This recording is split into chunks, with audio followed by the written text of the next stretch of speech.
जय जगन्नाथ सांग मैंने आज भिडटी आम सुभद्रा योजनार फर्मटा निर्भुल भाव किपरि फिलअप हम से भिडटी आपको भिडटी भल लगे शेयर करेंगे लाइक करेंगे सब्सक्राइब करेंगे भिडटी आरंभ करवा आम सुभद्रा योजना फर्म आम कौट प्रथम आम आपणकर अंगनवाड़ी केन्द्र जी अंगनवाड़ी दीदी सुभद्रा योजना फर्म अच्छे मिल आनवे आणला निर्भुल भाव में केमती फिलअप करेंगे से विषय में आपको जनइबी भरिकी आपको देखईदेवी किपरि भराहब क्लीयर प्रथम आप भाग क रही आवेदनकारी विशेष बरणी देखो कि आवेदनकारी विशेष बरणी रही एक संपूर्ण नाम जे कि आधार कार्ड जो ना थी से नाटा आप लिखे जमी मुझे लिखिकी आपको देखी दूसरी ओडिया लिखे कि यही गोटे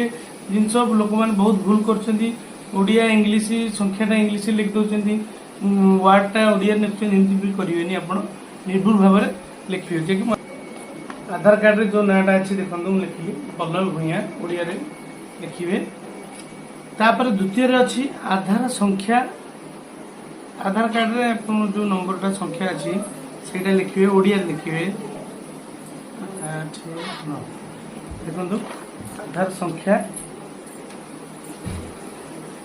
लिखली ओडिया लिखी तापर 3 नंबर अच्छी स्वामी बा पिता आधार रे जहाँ ना थी आपण आधार रे थी जदि पिता नाम थी पिता नाम लिखे जदि स्वामी का नाम थी स्वामी का नाम लिखे एटी और स्वामी का नाम लिखा देखो स्वामी का नाम लिखे तापर 4 नंबर रहा जन्म तारीख दिन मास वर्ष आधार कार्ड रे आपनकर जो जन्म तारीख थी आपण से जन्म तारीख लिखे मुझे लिखिकी देखी दूसरी देखो जन्म तारीख लिखी देखी दूसरी कमी लिखाई जन्म तारीख ओडिया लिखे तापर रही 5 नंबर वर्ग साधारण वर्ग होता है जेनेल जो साधारण अनुसूचित जाति होते अनुसूचित जाति अनुसूचित जनजाति होते अनुसूचित जनजाति ठीक मारे ठीक चिन्ह मारत आप जो वर्गर होते से वर्ग ठीक चिन्ह मारे जदि शारीरिक भिन्नक्षम होते हाँ रे ठीक चिन्ह मारे आम साधारण वर्ग आम साधारण वर्ग में ठीक चिन्ह मारे तापर 7 नंबर आधार संयुक्त मोबाइल नंबर आपणकर मोबाइल नंबरटा आधार रे लिंक होता निहाती जरूरी कहीं मोबाइल जदि मोबाइल नंबर आधार रे लिंक न आप मोबाइल प्रथम आधार रे लिंक कर मोबाइल नंबर नचेत आपंकर डिस्क्वालीफाई हो पारे सुभद्रा जो फर्म पकेबे तेणुकर पूर्व आप आधार कार्ड रे मोबाइल नंबरटा लिंक करने तेणुकर से विषय भिडियो पछे पकड़ा लिंक केमती करेंगे बर्तमान आप आधार आमर अच्छी आधार कार्ड रे नंबर अच्छी मोबाइल नंबर तेणुकर आम से मोबाइल नंबरटा पकेबा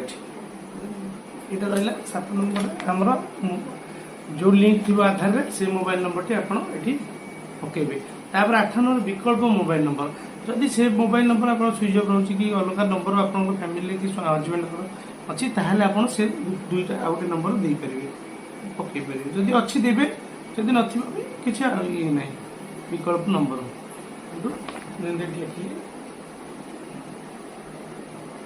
विकल्प नंबर 9 नंबर रहा जिला आपणकर जो जिला होती लिखे किंतु मन रखिए सब ओडिया रे ही भरिवे कौन सी इंग्लिश अक्षर वार्ड प्रयोग करेंगे ना 10 नंबर रहा ग्राम निमंते 10 नंबर रहा ग्राम आपणकर जदि ग्राम गाँव में बसवास करुवे आप ग्राम निमंते क रे ग्राम ना लिखे ख रे ग्राम पंचायत ना लिखे ग रे ब्लॉक लिखे आप ग्राम बस जदि रोथे आपड़ जदि सहर रोथे 11 नंबर अच्छे बर्तमान आम ग्राम रोचु आम ग्राम देखा 11 नंबर रही देखो आम भरदेलु 10 नंबर 11 नंबर रही सहरांचल निमंते आपणकर जदि सहर में आप टाउन सिटी बसवास करेंगे से 11 नंबरटा भरवे ना ना 11 नंबर आप कौन भरवा आवश्यक ना 12 नंबर रही आधार सक्षम संचय खाता सिवा बैंक नाम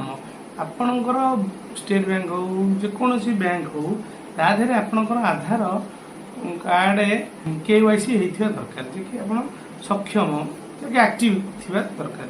ସେ କେଉଁ ଯେକୌଣସି ବ୍ୟାଙ୍କ ଆପଣ ଥିବ ସକ୍ଷମ ସେଇ ବ୍ୟାଙ୍କର ନାଁଟା ଏଠି ଲେଖିବେ। ବ୍ୟାଙ୍କ ଖାତା ଥିବା ନାମ ଦେଖନ୍ତୁ 12 ନମ୍ବରରେ ଲେଖିଦେଲି ଷ୍ଟେଟ୍ ବ୍ୟାଙ୍କ।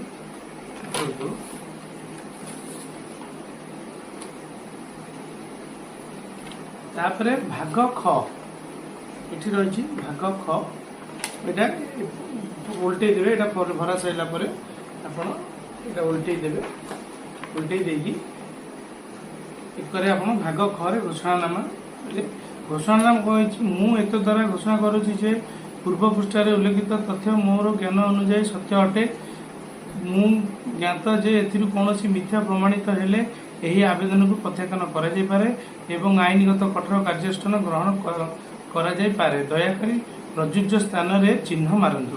ଏଇଟା କଣ ଆପଣଙ୍କର ଯେକୌଣସି ଭାଗ ଖରେ ଦେଇଛି ଆପଣ ଘୋଷଣାନାମା କଲେ ଏଥିମଧ୍ୟରୁ ଆମେ ଯେକୌଣସି ଗ୍ରହଣ କରୁଛୁ ହଁ ସ୍ୱୀକାର କରୁଛୁ ସେଇଟା ଯଦି ଭୁଲ ତଥ୍ୟ ପ୍ରମାଣିତ ହୁଏ ତାହେଲେ ଆମର ସୁଭଦ୍ରା ଯୋଜନାଟା ଆପଣଙ୍କୁ ମିଳି ନପାରେ। ଏହାର ଦେଇଛି ଚିହ୍ନ ମାରନ୍ତୁ। ମୁଁ ଓଡ଼ିଶା ବାସିନ୍ଦା ଅଟେ ଆପଣ ଠିକ ମାରିବେ। ଯଦି ଓଡ଼ିଶା ରହୁଥିବେ ଓଡ଼ିଶା ବାସିନ୍ଦା ହେଇଥିବେ ତାହେଲେ ଠିକ ମାରିବେ। 1 ଜୁଲାଇ 2024 ମୋର ବୟସ 21 କିମ୍ବା ତାଠୁ ଅଧିକ ଏବଂ 60 ବର୍ଷରୁ କମ୍ ଅଟେ। ଯଦି ଆପଣଙ୍କର 1 ଜୁଲାଇ 2024 ସୁଦ୍ଧା ମୋ ବୟସ ଆପଣଙ୍କର 21 ବର୍ଷରୁ ଅଧିକା 60 ବର୍ଷରୁ କମ୍ ହେଇଥିବ ତାହେଲେ ଆପଣ ଏଠି ଠିକ ମାରିବେ। କିନ୍ତୁ ଠିକ ମାରିବେ। ତାପରେ ଦେଇଛି ମୁଁ କୌଣସି ରାଜ୍ୟ କିମ୍ବା କେନ୍ଦ୍ର ସରକାର ଯୋଜନା ଅଧୀନରେ ମାସିକ 1500 ଟଙ୍କାର ଅଥବା ତତ୍ତ୍ୱ କିମ୍ବା ବାର୍ଷିକ 18,000 ଟଙ୍କା ଅଥବା ତତ୍ତ୍ୱ ଆର୍ଥିକ ସହାୟତା ରାଶି ପାଉନାହିଁ। ଆପଣ କୌଣସି କେନ୍ଦ୍ର ସରକାରଙ୍କ ଯୋଜନା ଅଧୀନରେ ମାସିକ 1500 ଟଙ୍କା ଅଥବା ତତ୍ତ୍ୱ କିମ୍ବା ବାର୍ଷିକ 18,000 ଟଙ୍କାରୁ ତତ୍ତ୍ୱ ଆର୍ଥିକ ସହାୟତା ଯେ କି ସରକାର କୌଣସି ଆପଣ ସହାୟତା ପାଉନଥିବେ ଯେ କି 1500 ଟଙ୍କା ମାସକୁ ବର୍ଷକୁ 18,000 ଟଙ୍କା ଯଦି ପାଉଥିବେ ତାହେଲେ ଆପଣ ଏଠି କ୍ରସ୍ ପାଉନଥିବେ ତାହେଲେ ଏଠି ମାରିବେ ଠିକ।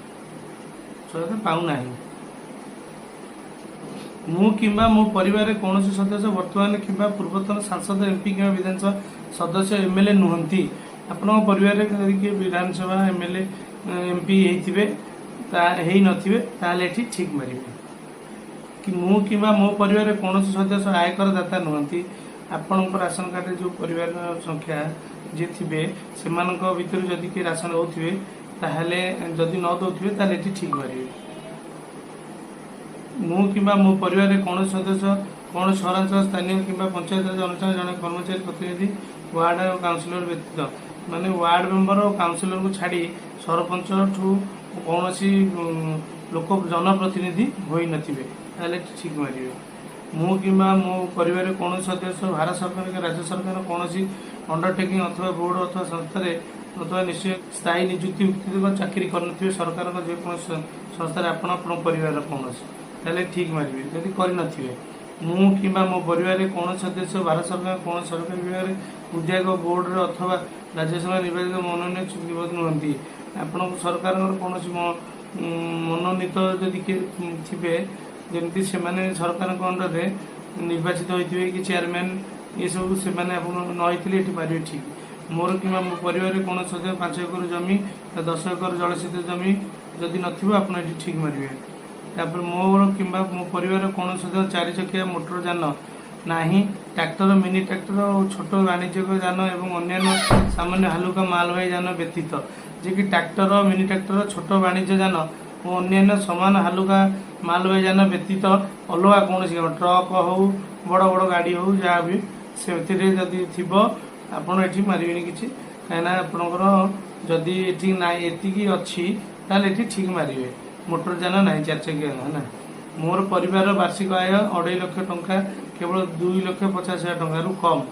ଯଦି ଆପଣଙ୍କର 2.5 ଲକ୍ଷ ଟଙ୍କାରୁ କମ୍ ହେଇଥିବ ତାହେଲେ ଠିକ ମାରିବେ। ଭାଗ ଗ ଏହା ଭାଗ ଗ ରହିଲା ମୋର ଜାଣିବା ପାଇଁ ଆପଣ ଦେଇଛି ଭାଗ ଗଟା ପଢିଲା ପରେ ଆପଣ ଆବେଦନକାରୀଙ୍କ ହସ୍ତକର ଯିଏ ଲୋକ ଆବେଦନ କରିବ ସୁଭଦ୍ରା ଯୋଜନାରେ ତାକୁ କରିବେ ତାଙ୍କ ଦସ୍ତଖତ କରି ତାରିଖ ଲେଖି ଏଟାକୁ ନେଇକି ଜନସେବା କେନ୍ଦ୍ର ଯେକୌଣସି ଜନସେବା କେନ୍ଦ୍ରରେ ଆପଣ ଯାଇକି ଏଟାକୁ ଆପ୍ଲାଏ କରିପାରିବେ। ତେଣୁକରି ଏକୁ ନିପୁଣ ଭାବରେ ଫିଲ୍ଅପ୍ କରି ଆପଣ ଜନସେବା କେନ୍ଦ୍ର ଯାଇ ଆପଣ ଆପ୍ଲାଏ କରିପାରିବେ। ଏଇଟା ଭିଡ଼ିଓଟି ଭଲ ଲାଗିଲେ ସେୟାର କରିବେ, ଲାଇକ୍ କରିବେ, ସବସ୍କ୍ରାଇବ୍ କରିବେ। ନମସ୍କାର, ରହିଲି, ଜୟ ଜଗନ୍ନାଥ।